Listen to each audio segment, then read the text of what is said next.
Hey everyone, welcome to the channel and welcome to our Patreon viewers.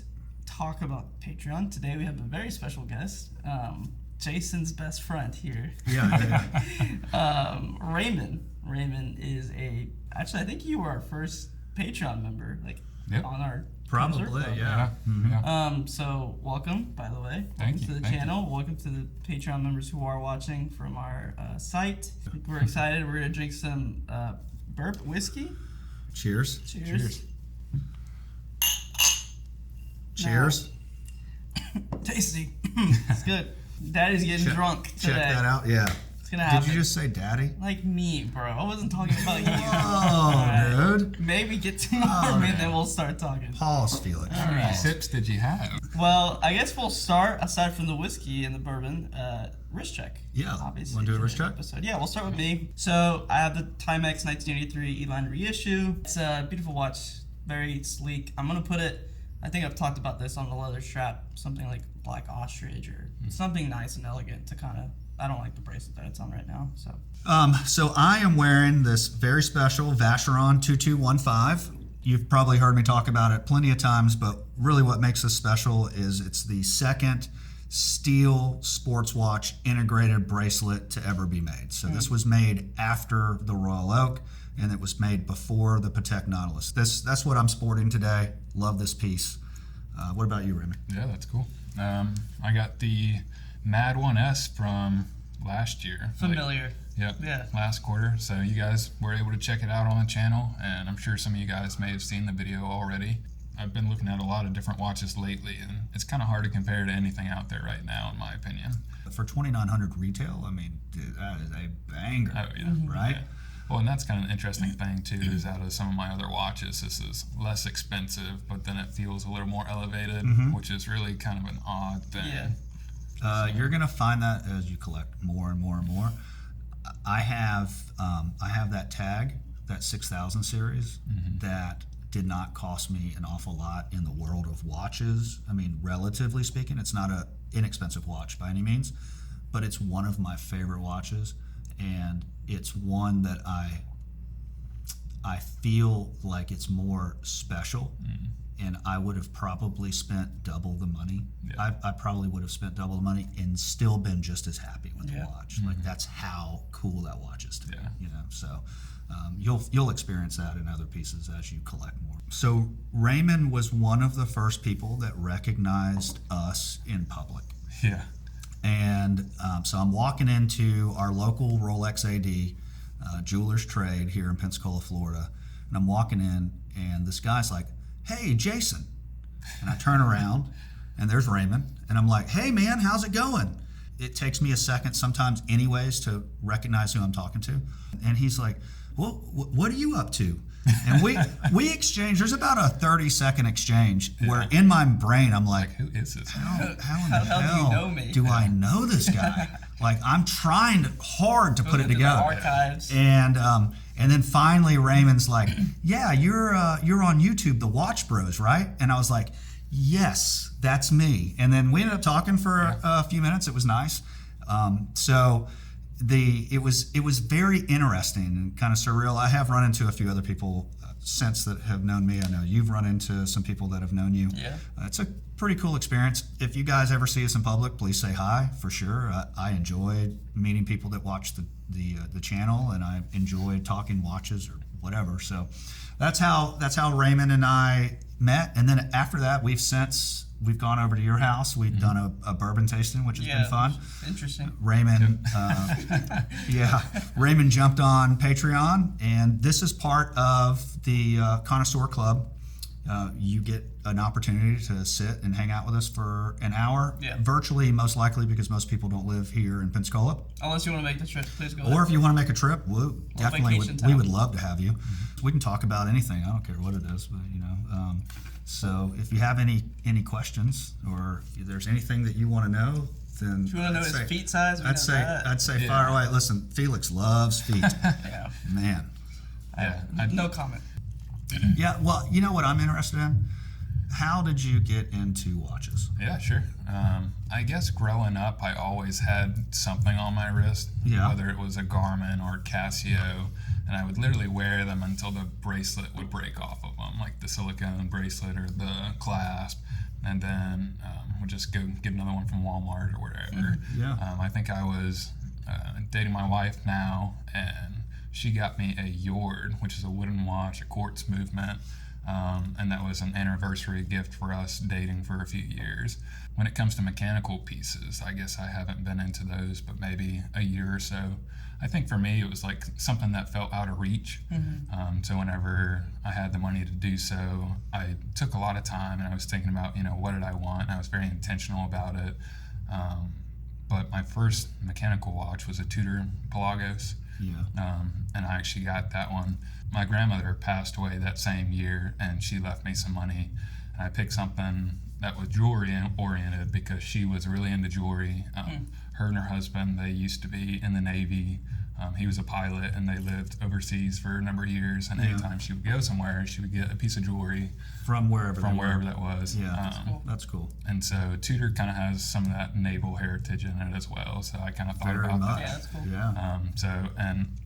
I didn't know him. He passed away before I was born, but I kind of imagine like this is something he would think is cool, and something that he would appreciate. So that was part of it. And then kind of on my background side, I used to work for a chemical plant as a mechanical engineer, and the area I worked in was a nitric acid service, and it's a very corrosive chemical, and most the materials that we use out there are actually grade 2 titanium because it doesn't corrode as well as steel does or iron. Yeah. So that watch is grade 2 titanium, which people dog on because it's inferior to grade 4 or grade 5. And for me, I was like, well, this is technically perfect for a certain application. Yeah. And so I kind of tied that together and romanticized that piece. The next watch that I purchased after that was my Rolex Datejust, the 41 millimeter in mint green. And I actually got that. The best Datejust that you can buy right now. Yeah. Michael has that same one.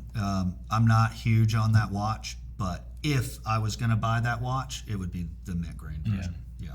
And I actually bought that watch kind of as a recognition. I'm finishing up my last semester in grad school, getting a master's in computer science. So that was like a milestone or a marker for me. Did you feel a sense of like coming into adulthood, or coming into manhood, or coming into a certain point of your life when you acquired that watch? Yeah, I think it was interesting. Before I had that watch, I felt like I could go into an expensive restaurant or something and not really feel like I belonged there. And then for some reason I put that watch on and I feel like I may as well own the store. Because I walk in and nobody cares. Nobody looks at my wrist. Like, they don't know what that is. But for me, it's the a confidence. Oh my! It's the confidence that it gives you. That's so funny because I don't own it, obviously, but his Patek, everyone knows the story. But his Patek, when I wore it, bro, that thing gave me so much. I was texting you that night. I was like, bro, I don't know if it's the alcohol. Yeah, you were like, or this Patek. I don't know what magic is in this Patek, but I am the most confident I have ever been my entire life. I felt so freaking. I mean, I'm not cocky by any means, but like, damn. So then, what was your next piece? I guess the next one was actually about the same time. The Mad One, the lottery came up. I got an email and I was like, I'm not going to win this thing. So I put in for it, and I think they drew for it within the next day or two.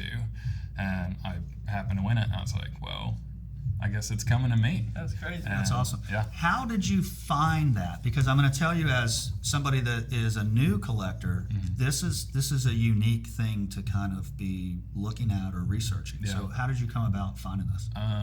I think the first time I saw it was on YouTube. I saw that brand. I think it was Teddy Baltazar. They did a shop tour with them. Yeah. And I was like, man, this brand is really cool. Yeah. The madhouse that they were in, life of luxury. Like, that place is gorgeous. Yeah. And so just me and my mechanical background, like, I love seeing machinery. I love seeing craftsmanship. So I think the brand sold me first, and then I just happened to hear about the watch later on. So that's kind of how I came upon them. Yeah. So then you win the lottery, this comes in, and then what do you get next? My wife got me a brew watch for Christmas. Yeah. And it was the white dial, which is full luminescent, so that bad boy glows. Yeah. It's a really cool Yeah, watch. very Yeah. neat. And it's funny because it's a lot less expensive than my other watches, but I still really appreciate it. And part of the reason is I think, like, my wife doesn't necessarily always understand why I enjoy things, but whenever she supports me in it and I see, like, you know, she cares more about me than whatever this item is. And, like, she's willing to support me in that thing. And I think that's really cool. I don't have, like, a Grail watch right now. Okay. I recently just registered for a Daytona. And I honestly... We were texting about that. Yeah. Yeah. Well, you pressured me into getting it. Well, listen, he was, Raymond was texting me and we were talking. He was like, I'm going down to the AD. And he was like, I really am like itching to buy something, but I don't want to spend any money. I said, well, register for a Daytona because that's not coming anytime soon. Yeah. So you get the satisfaction of being on a list, Yeah. but you know you don't have to spend money today, right? Exactly. So you ended up going down there. They had some pieces that you could kind of like try on, Yeah. right? They had several pre-owned. They actually didn't have any Daytonas except for the store owner's Daytona. Yeah. Which he apparently handed to the, to the lady. Sales. And she brought it over and she's like, the store owner just took this off his wrist if you want to check it out. Yeah. I was like... Tell everybody what it was. It was a meteorite dial in the rose gold Yeah. on an oyster flex. Great combo. It's, I mean, It's a I'll really good combo. probably never see another one in person, you know. And I was, and of course, I reach out, my hands are shaking. And she's like, "Do you want to try it on?" I was like, "Yeah, I want to try it on." Yeah. And I ripped my watch off, throw it at her. Oh, the Otsuka Low-Tech Japanese watch that is basically impossible to get. It's impossible to get. Yeah. That is a cool Well, the watch, wait yeah. list is something crazy, like 9 years or something, right? Yeah. Yeah, something and insane. I think you can only purchase them if you have a valid Visa or credit card based in Japan, and they only ship to Japan. Yes. So you basically have to be a resident there to get one or get it on secondary. Or get it on secondary. Have you been able to find any on secondary? I have. You have? There's a place in Singapore that gets them from time to time. How long have you been sipping on bourbon? I'm not that old, so I can't say how. Yeah, probably within the past 3 years or so. It's a fun hobby. Yeah, it is. Yeah, it's a good hobby. The hunt is part of it. It's a little more accessible than other things. Like the price isn't outrageous. Yeah, it's better than wine. Yeah. Yeah, I don't know if you drink wine or not. I do drink wine. And you know, you spend $200 on a bottle of bourbon, you get a lot of drinks out of that. Yeah. You know, and you spend $200 on a bottle of wine, it's gone in 30 minutes. You know, it's just gone. You know what's crazy? It's like watches to me, because I've thought about this too. Is like I collect shoes before I did watches, and this is the most expensive ass hobby. Oh, for yeah. $4,000, which could get you anything Grail in any other hobby, can get you like maybe entry level. Entry level. Entry level. For watches. That's Entry level. insane. That's very crazy. One of the only things that's more expensive than watches would be collecting cars. Cars, yeah. You're not going to talk me into buying a nice car right now. Oh, maybe. No. Well, like, you already try and talk me into buying watches. It's like, do I need another thing for you to talk me into? That's my thing, man. That's I love to talk people into buying something so that I can live vicariously. I had zero interest in watches until I met him. So it's this sickness that he's pushing off on me. He is a bug. For everybody watching on YouTube, this is the type of benefit that you get for being a Patreon member. You get full access, and there's a ton of engagement on Patreon. We're doing polls to see what our Patreon members want us to create content around. Yeah. There are, I don't know, what Questions else do we have? of the month. Our top tier members get giveaways. We get, actually, you don't know this, being able to be involved in videos. So like actually collaborating with us. Yeah, making that video happen. The collaboration around forming a video, I think, is a really cool benefit. Yeah. And again, like you just said, there's giveaways. So our first giveaway is going to be when? End of February this month. Yeah. End of February. So, I mean, we have all kinds of cool stuff that we're giving away. We have a watch winder we're giving away. We have a couple of watches that we're going to be giving away. We have some other gift cards, things like that. A lot of things. So listen, and we're going to do that monthly. Starting February, we're doing that monthly. So if you're interested, And yeah, if you're interested in that kind of stuff and you like our content, please join Patreon. And I believe your benefits outweigh the cost of Patreon. Absolutely. At the end of the day. Yeah, and I appreciate you bringing that, Penelope. Yeah, Yeah, it was good. absolutely. It's Very my tasty. favorite. Good, good. You'll have to get you a bottle. Nope. No. Well, thank you guys for watching. We appreciate you guys, and we'll Yeah. see you on the next video. Bye.